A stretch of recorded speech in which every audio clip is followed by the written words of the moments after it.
ఆమేన్.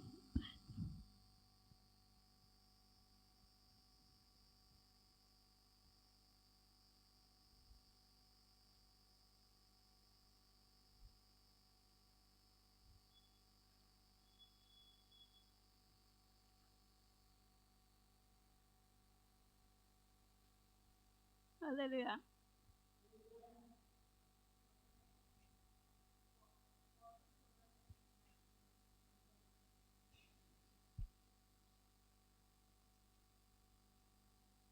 హల్లెలూయా.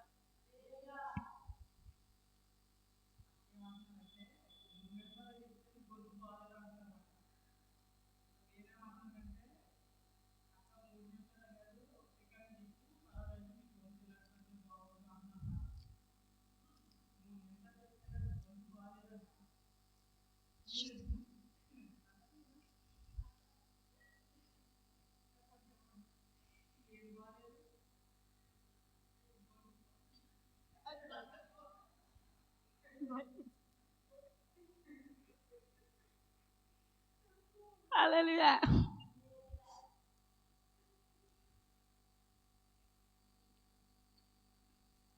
యేసుక్రీస్తు ప్రభు వారు మన కొరకు సిలువలో మన పాపముల కొరకు ప్రభువారు సిలువపై శిక్ష అనుభవించారు. ఎందుకంటే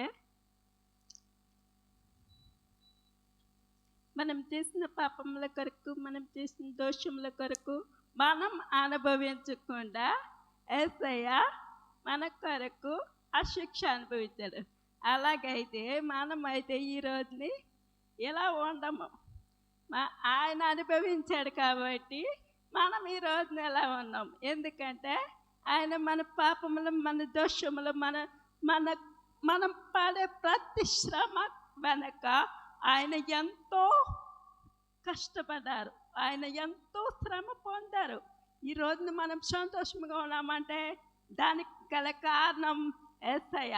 యేసయ్య ఈ రోజున మనము కష్టాల్లో ఉన్న, బాధల్లో ఉన్న ప్రతి క్షణం కూడా యేసయ్య నేనున్నాను అంటున్నాడు.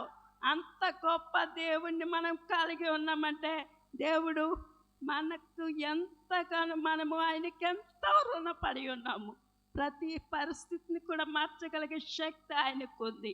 అయితే ఈ సిలువలో పలికిన మొదటి మాట ఏంటంటే, తండ్రి వీరేమి చేయుచున్నారో వీరెరుగురు కనుక వీరిని క్షమించుము అంటున్నాడు ప్రభు. అయితే మనము ఏం చేస్తున్నాం కూడా ఆయనకి తెలియదు. ఎందుకంటే సిలువలో తన ప్రజల కొరకు తను సిలువ వేస్తున్నారు. ఎందుకంటే మనం ఆయనకి సిలువ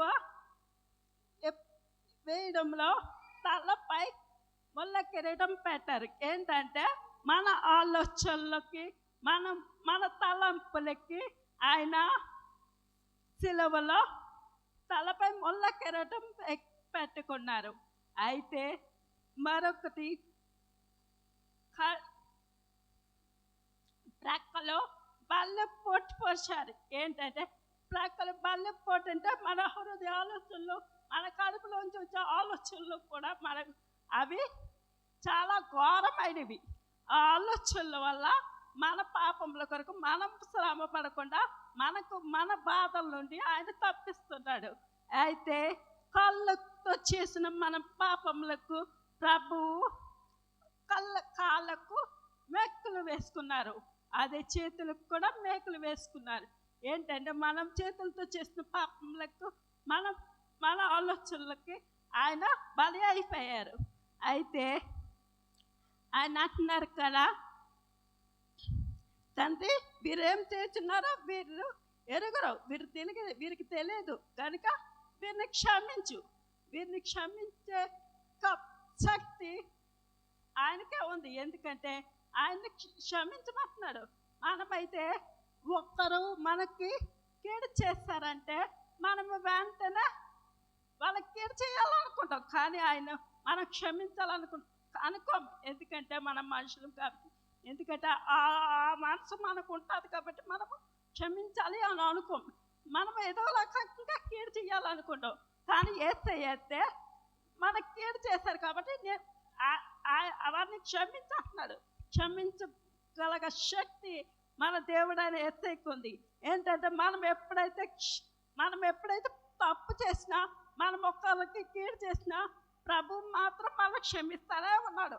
అదే మనం ఒకరికి కీడు చేసినప్పుడు కూడా మనలో దేవుడు బాధపడట్లేదు. ఎందుకంటే పోలే నా పిల్లలు తెలిసి తెలియక తప్పు చేస్తున్నారు అని దేవుడు క్షమిస్తున్నాడు. అయితే